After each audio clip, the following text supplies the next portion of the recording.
Welcome to the Conversations with Christians Engaged podcast. I'm your host, Bunny Pounds, the president of Christians Engaged. This ministry exists to awaken, motivate, educate, and empower ordinary believers in Jesus Christ to do three things: to pray for our elected officials and our nation regularly, to vote in every election to impact our culture, and to engage in some form of civic education or involvement for the well-being of our nation. I'm so thankful, Bunny, for what you do. A lot of people talk the talk, but you really walk the walk. I love it, love it. Love teaming up with you, Bunny. So excited about what you're doing and the people you're reaching. And I will stand and lock arms with this woman of God, Bunny Pounds, any day of the week. Bunny, you are a new hero of mine. America is worth it. Now is the time. America needs your involvement. Please take our pledge to pray, vote, and engage. Join with a movement of other Christians that are doing these three simple things that can really impact this nation. Join us. Hey, everybody. We are talking about everything local this month. This is Bunny Pounds. I'm the president of Christians Engaged and your host of Conversations with Christians Engaged podcast. And I love that we're in the spring. It's so warm and, all of the flowers are blooming and things are happening. And we are talking about getting ready for local elections. As we look at elections around the country, people have elections at different times. So you need to check your Secretary of State websites, check your county websites, and get those on your calendar, guys. We're going to help you as much as we can. In Texas, for Texas folks, we have an election in May. And this is very, very important. You either have an election in May or in November based on what your county government decides to do. So to talk about everything local, and it's time for every Christian to get involved in local government, I've got new county judge Tim O'Hare from Tarrant County. Hey, Tim. Good to be here with you, Bunny. So excited about you and everything that God's done in your life and your family through all these years. You have been one, we haven't known each other very, really personally, but I've watched your reputation and watched everything you've done for years, starting out going through the city council and then running for mayor in Farmers Branch, being a lawyer, dealing with everything you deal with in the law world. And then, becoming the county chair of a political party in Tarrant County and then running for county judge. So what got you going as a man of faith and a deacon at your Baptist church to actually engage in city government? That sounds like a mudslinging profession. Yeah, you know what? So I went from lawyer to politician, what are the two most hated professions in America. So although they do say judge is highly regarded still by folks, which that's a different story. You know what? When I was growing up, I grew up in Farmers Branch. That's where I was born and raised. I mean, I lived in a little 900 square foot house there. My mom and dad got divorced when I was really young, so my mom raised me and my brother. And she just loved the city of Farmers Branch. And she paid attention to politics. She paid attention to national politics. She paid attention to local politics. I always knew who the mayor was. I mean, That's unusual. 90% of the people in a community couldn't name their mayor. Most of the time, unless it's like a big city like Dallas-Fort Worth. And those numbers may have improved a little bit over the years. But, for years, nobody could even say who it was. I always knew. My first memory of anything political, I literally remember the day that Nixon got in the helicopter and was saying goodbye to the country when he was leaving the White House, and that they broke into As the World Turns, and I was watching TV with my grandma. I just remember that stuff. So I've always kind of been drawn to it. But when it came to the city of Farmers Branch, the city of Farmers Branch was this just dynamic, wonderful, awesome place to live, raise a family, go to church, work. And in the 90s and the early 2000s, it kind of just fell off a cliff. Poor vision, poor leadership, lack of code enforcement, lack of paying attention to the details, and Farmers Branch really started to suffer. So people were moving out left and right. We were essentially becoming rent house city.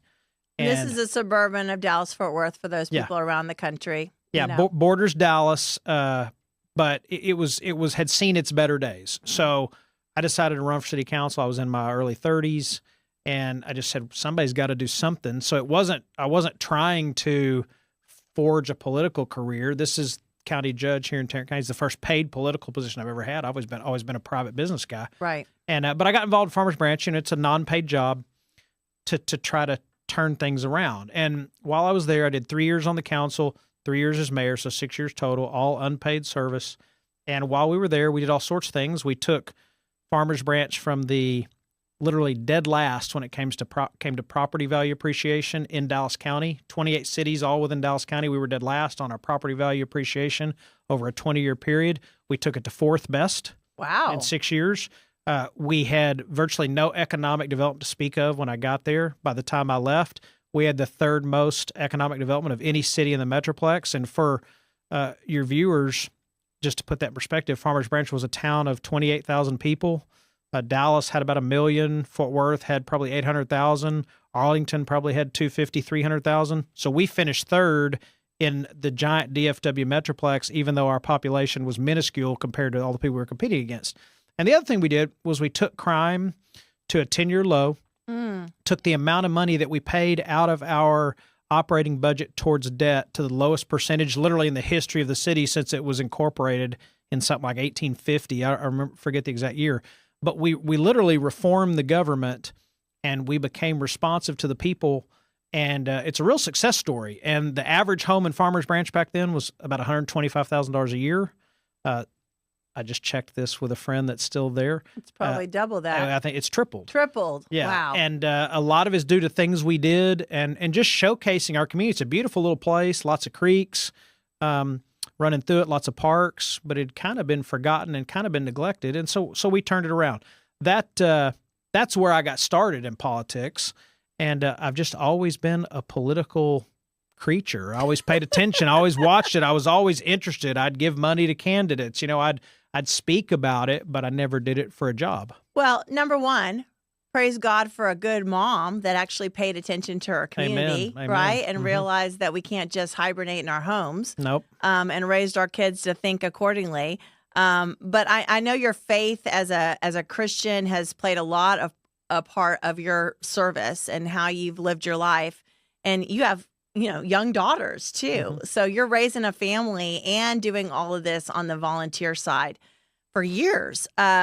So you got involved with this whole thing in Southlake where we interviewed a few people. Our new trustee up there, Andrew Yeager, who's now on the school board, was one of the ones that you guys all decided you're going to take on school boards. This is important for our community. This is important for our area and for our children, right? Our children, most importantly. And so we highlighted that as an example for America, Tim, but can you give us a little bit of version from your side of the story of how that happened? Sure. So in the summer of 2020, Southlake Carroll ISD, and for those that aren't familiar with Southlake Carroll ISD, it is one of the top 1, 2, 3 public school districts in the state of Texas. Every year for probably 2 decades or more, it's always great in athletics, great in the fine arts, every measurable, it ranks always 1, 2, or 3. Like we keep winning the athletic directors cup every year for athletics, but it's not just athletics. It's the whole thing. And very affluent community. Very, very affluent community. We're blessed to be able to live there. But it's what happened in the summer of 2020, the school board put something on the agenda called the Cultural Competence Action Plan. CCAP is what we called it. And they put it, literally half of Southlake is on vacation in the summer, right before school starts. They put this, gets released about 5 p.m. I think it was July 31st. Then stuff's going to be voted on Monday, August 2nd, when everybody's out of town. Wow. There was no, here's what we're about to put out. This is what's coming.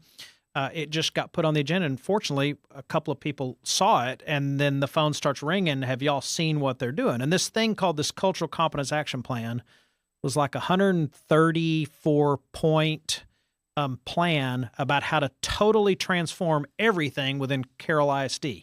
Now, unless you were born in Southlake, which there just weren't that many that were because the population up until maybe 20 years ago was probably like 3,000.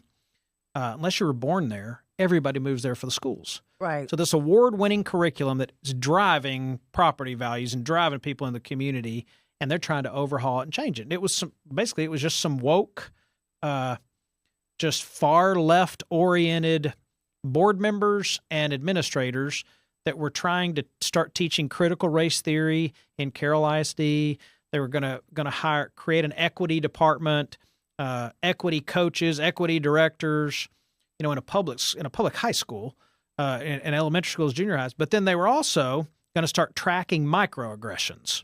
And a microaggression they defined as an intentional or unintentional snub or insult to someone in a marginalized class.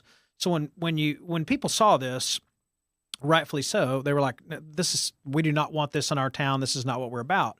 So school board meeting happened 2 days later, virtually, I might add, with no one able to attend.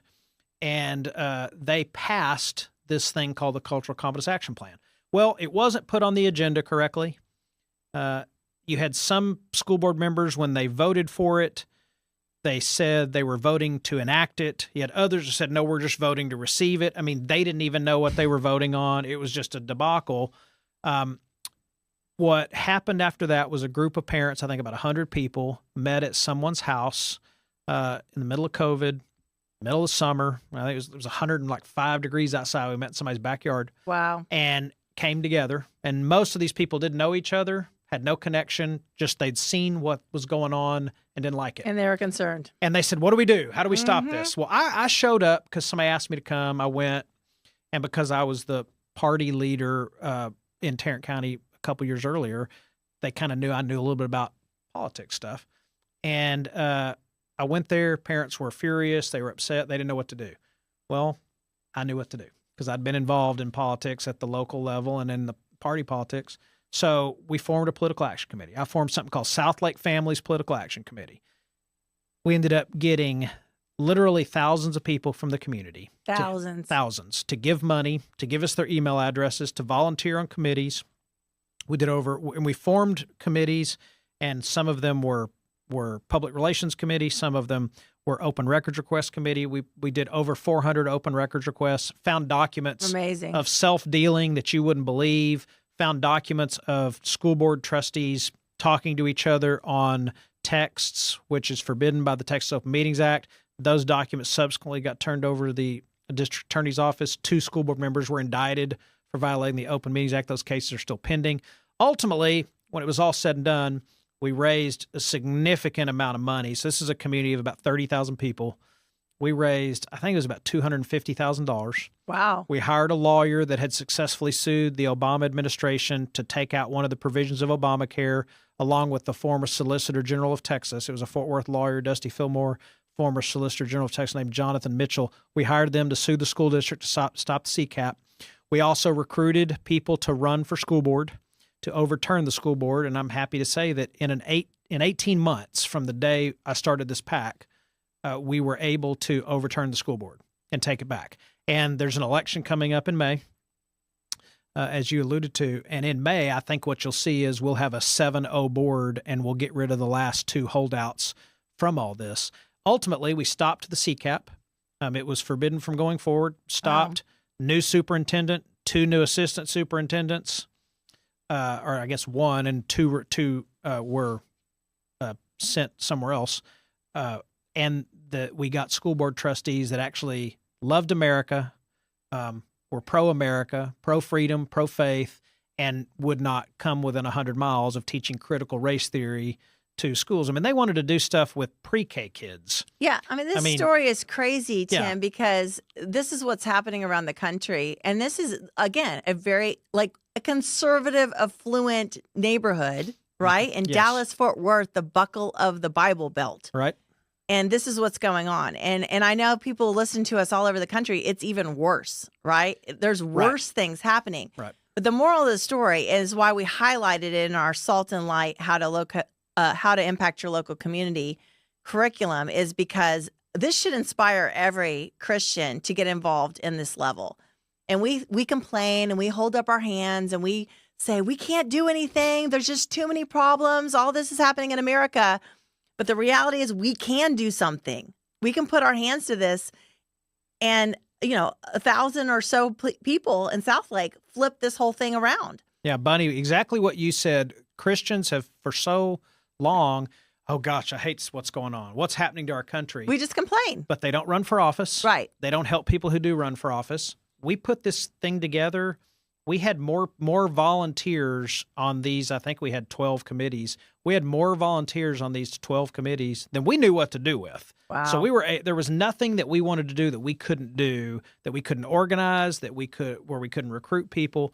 Anyway, ultimately, we overturned the school board in 18 months. We stopped the CCAP. And then that model, this political action committee model we had with, 2 leaders and fundraising efforts and committees, that model was then taken to Keller ISD, which is another large school district in Tarrant County, Grapevine-Colleyville ISD, another one, Mansfield ISD, the exact same model, and it was used to overtake those school boards and flip those majorities to more conservative-minded, faith, freedom-loving people.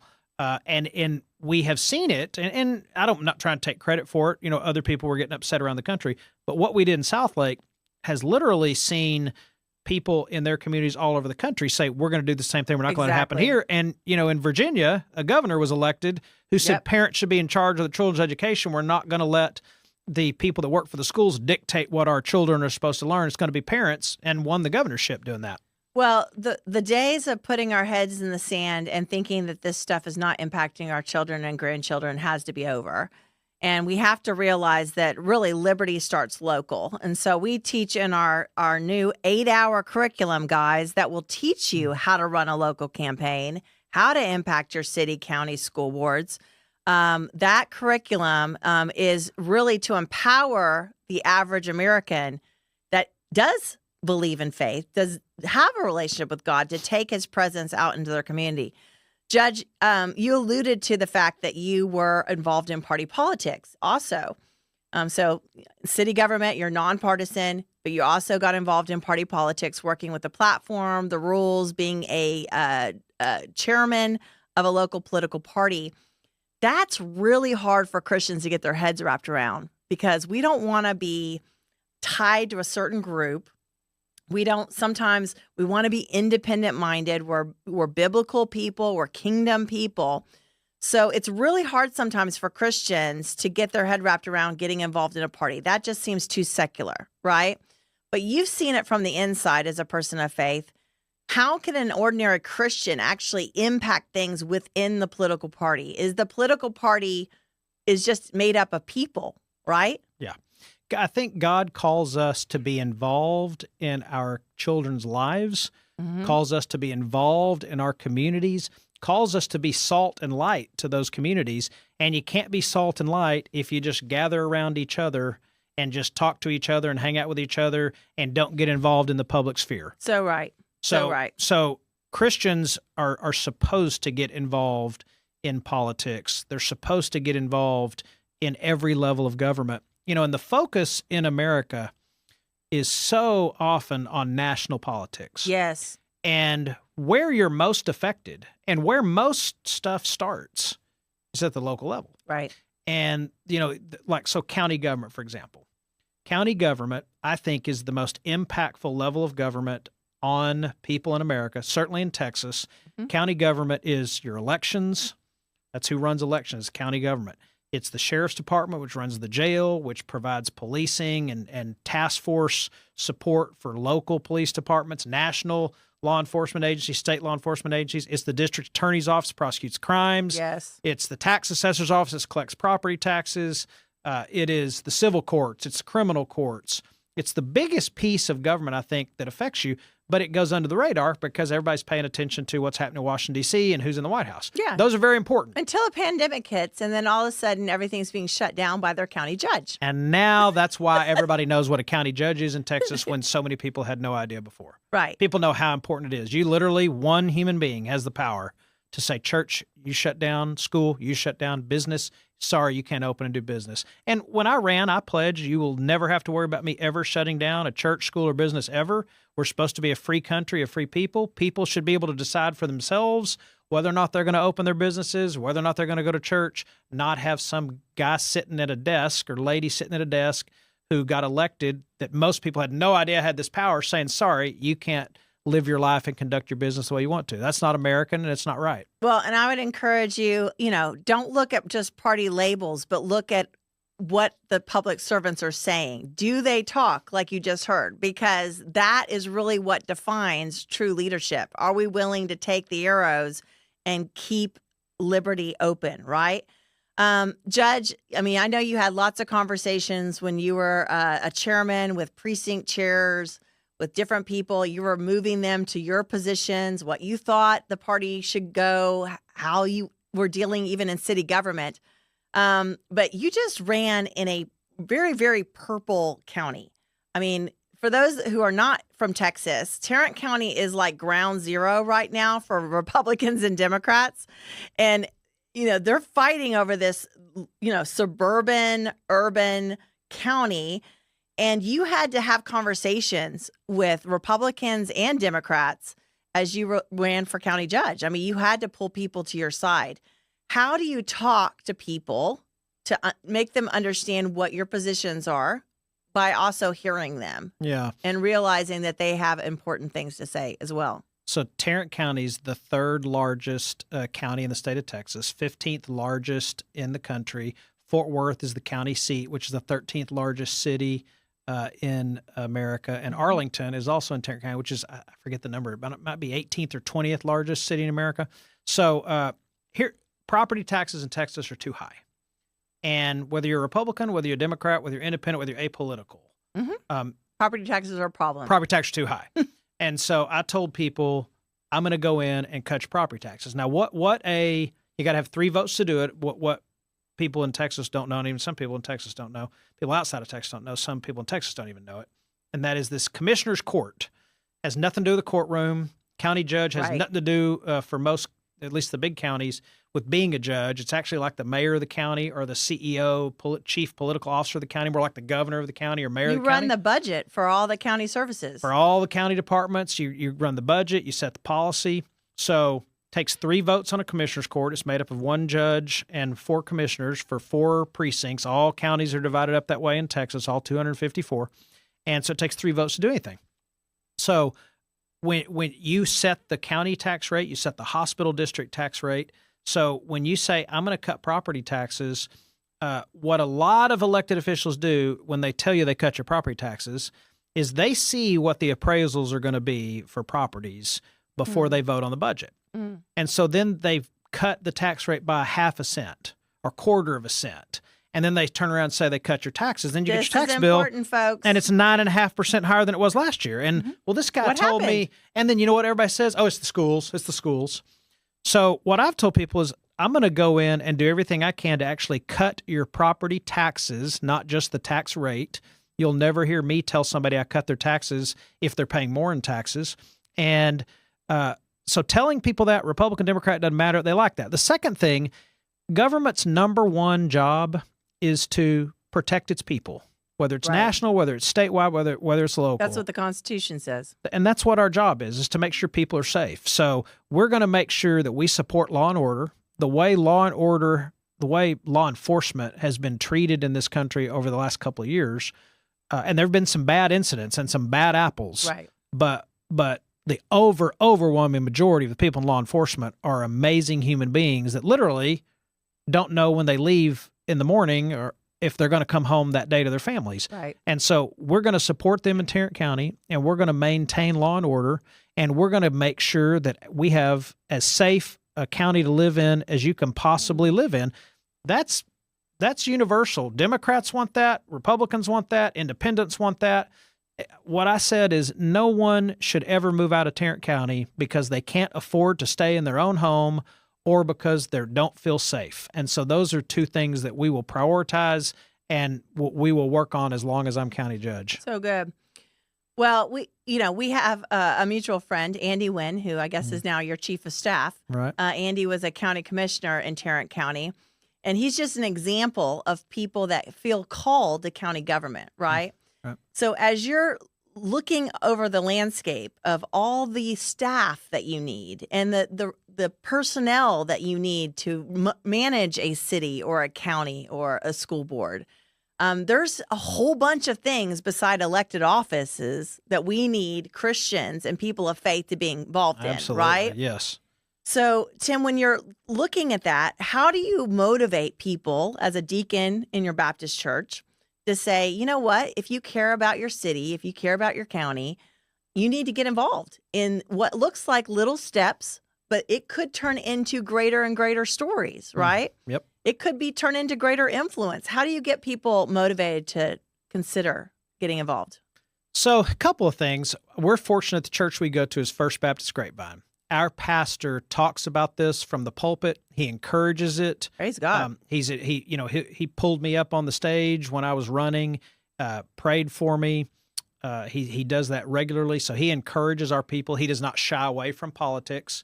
He says Christians are to be engaged. Christians are to always vote. Christians are to vote biblical values. Yep. You look at the candidates and you see who supports biblical values, and that's who you vote for. Yes. So it starts with leadership. I think the other thing that's key, how do you get people excited or get people involved? So people are tired of just boring, stiff politicians who are there to make sure they keep their spot. Yeah, they just want a job. They want leaders, Yep. and they want people that'll say what they're thinking and address things head on. And that's what I've always done. And there's a group of people that support me and help me. And the more you get in front of them and you speak the truth, God's truth, and you do it unapologetically, unabashedly, you talk about how you love your country in this day and age where half the country seems to be bashing the country every time we turn around. Right. And you do that, and people say, hey, I want to be a part of that. I want to be involved in that. And let me give you an example of something I did. There's a lady, I have 4 people that are on my internal staff that report directly to me, 4 positions. And today was the first day of one. And I approached a lady, that strong Christian woman, great mom, great wife, and she had worked in the private sector her entire career, had a very good paying job. And I went to her and said, you are what we need. I need you. I took a massive pay cut to come do this and serve. We need your help. You'd be perfect for this. And took her by surprise when I called her. She said, let me give it some thought, and sent me a text message maybe a day later and said, I applied this evening. And ultimately, we interviewed several people, and I hired her.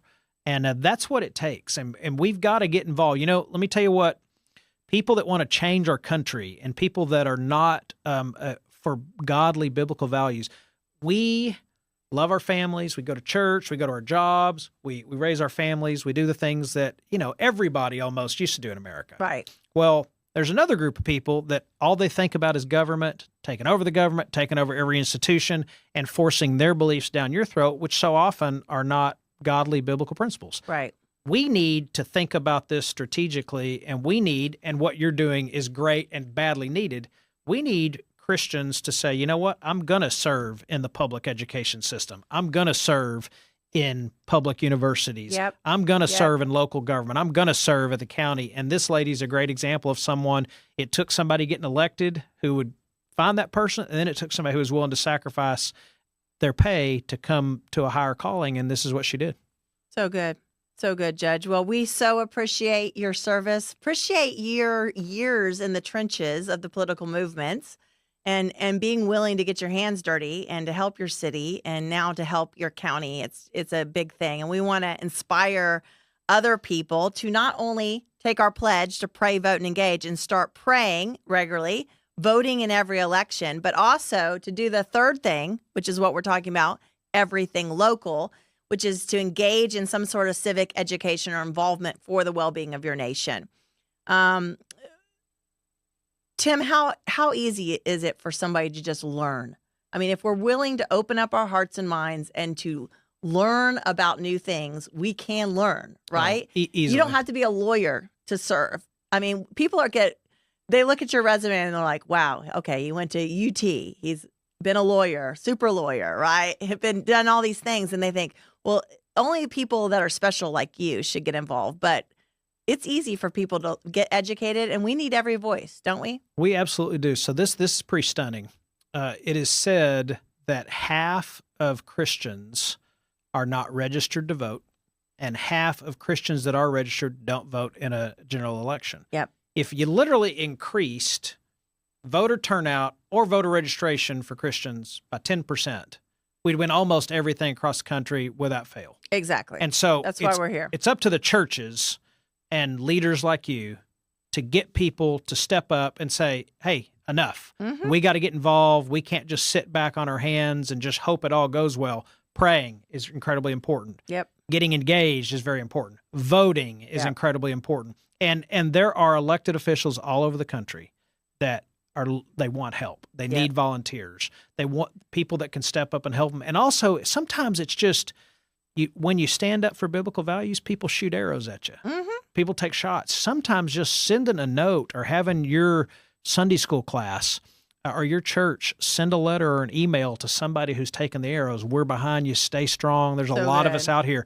That gives them courage and the ability to say, okay, great, I've got somebody on my side. Sometimes, people get attacked, and there's not a lot of people on our side saying, no, you keep going, stand up and fight. And so they'll cave. Yeah. It's important to get that encouragement and feedback from believers. Okay, so you heard it from the county judge, guys. I want you all to pull up the website of your city government. I want you to look at who your city council people are, who your mayor is. I want you to look up the name of your county judge if you don't know, and your county commissioners. And I want you to pray for them. And when you see them at the grocery store, encourage them while you hold them accountable, but encourage them to keep going and promote liberty, right? Not Amen. Tyranny. No way. So thank you so much, Judge. Appreciate your help today. Yeah, thank you for all you do, Bunny. Thank you so much for joining us for this incredible podcast. What a time we've had. We love you so much. We love being in your life. Have you subscribed? Have you shared this with your family and friends? Please subscribe on Apple, Spotify, YouTube, Rumble, wherever you get your audio or video pods. We need your help. This mission is undergirded by individuals just like you that support this ministry monthly, annually, and whenever you think about us, to be able to reach over 1 million Christians in the next 2 years. That's our goal. We want to empower 1 million Christians around America to pray, vote, and engage regularly. Will you help us? We're here to do that, and we need your help. I want to say thank you to our partners at The Stream. What an incredible online publication put out by James Robison and Life Outreach International, as we come together across denominational lines as believers to discern what God's saying about the news of the day and to hear from different viewpoints. Check out The Stream, make it your homepage, and get on their email list. This product is amazing. Also, our partners at Edify app, put out by Christian Post. This podcast app is a convergence of Bible teachers around America. We're excited to be a part of Edify app. Check out all their other podcasts. Thank you so much again for caring about this nation. We're here to help you pray, vote, and engage. We'll see you next week.